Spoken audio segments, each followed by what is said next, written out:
तो दोस्तों welcome back. स्वागत है आपका हमारे चैनल अनुराग ऑफिशियल में। आज हम वैदिक सभ्यता जो कि हिस्ट्री से रिलेटेड है उसका एक वीडियो लेकर आए हैं। ग्रुप डी 2003 से 2014 के प्रश्न तथ्य के रूप में। देखिए क्या है कि पहला है, ऋग्वेद के समय काबुल को कुभा कहा जाता था। ऋग्वेद के समय काबुल को कुभा कहा जाता था। ऋग्वेद में 1028 सूक्त या श्लोक हैं। प्रारंभिक वैदिक आर्यों का धर्म मुख्यतः प्रकृति पूजा और यज्ञ ज्ञान था। ऋग्वेद का काल लव युग से संबद्ध है। वित्तस्ता का आधुनिक नाम झेलम है और गोपद ब्राह्मण अर्थवेद से संलग्न हैं। प्राचीन काल वैदिक काल में परिवार के सबसे बड़े सदस्य को गृहपति कहा जाता था। अब आगे देखते हैं क्या है।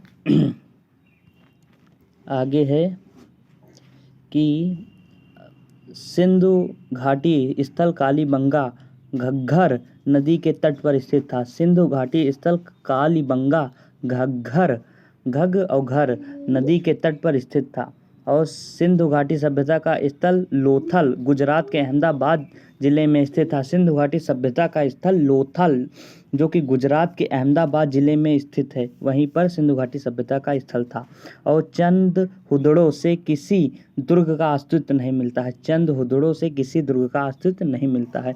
धौलावीरा गुजरात के कच्छ जिले के बछाऊ तालुका में स्थित है। जो धौलावीरा है एक स्थान है वो सिंधु घाटी सभ्यता का गुजरात के कच्छ जिले के बचाऊ तालुका में स्थित है। कालीबंगा से अग्नि वेदिका प्राप्त हुई हैं। कालीबंगा से अग्नि वेदिकाएं प्राप्त हुई हैं। सिंधु घाटी सभ्यता आर्यों के भारत में उदय से पूर्व विद्यमान थी। उनके उदय के समय तक यह नष्ट हो गई।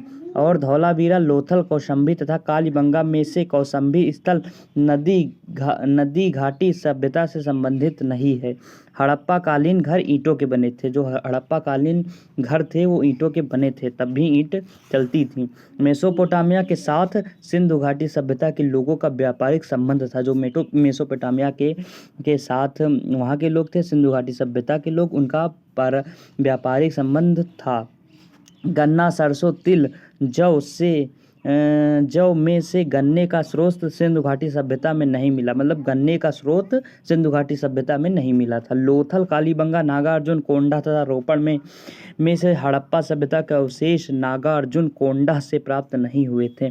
लोथल, कालीबंगा, नागार्जुन, कोंडा तथा रोपड़ में से हड़प्पा सभ्यता के अवशेष नागार्जुन कोंडा से प्राप्त नहीं हुए थे। सिंधु घाटी की सभ्यता हड़प्पा संस्कृति से संबंधित थी। अब आगे देखते हैं क्या है।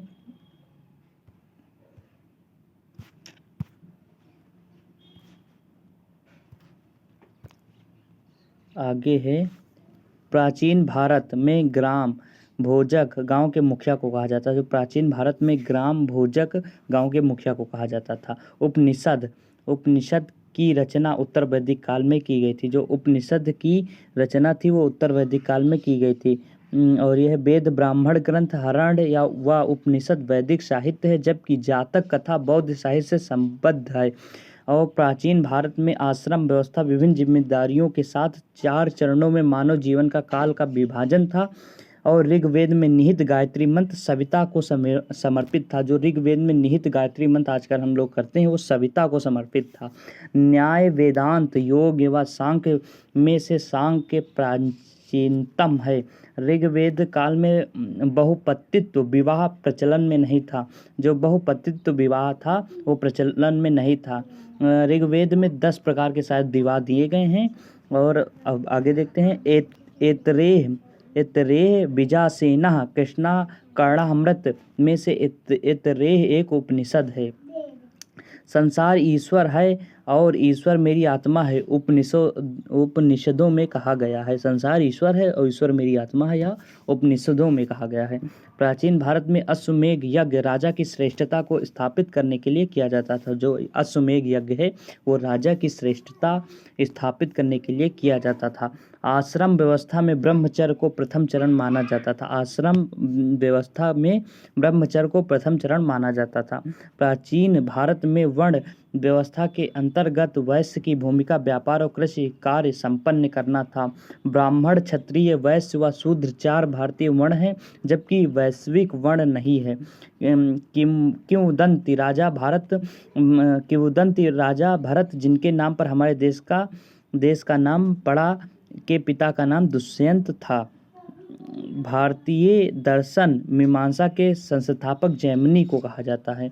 और महाभारत का मूल नाम जय संहिता है। महाभारत का मूल नाम जय संहिता है। हिंदी धर्म का पारंपरिक प्राचीन नाम सनातन धर्म माना जाता है। हिंदू धर्म का पारंपरिक प्राचीन नाम सनातन धर्म माना जाता है। भारत ने अपना नाम सिंधु नदी से प्राप्त किया। आज हम वीडियो इतना ही रखते हैं। अगर वीडियो अच्छी लगी है तो लाइक, चैनल सब्सक्राइब करें और शेयर करें। बहुत बहुत धन्यवाद।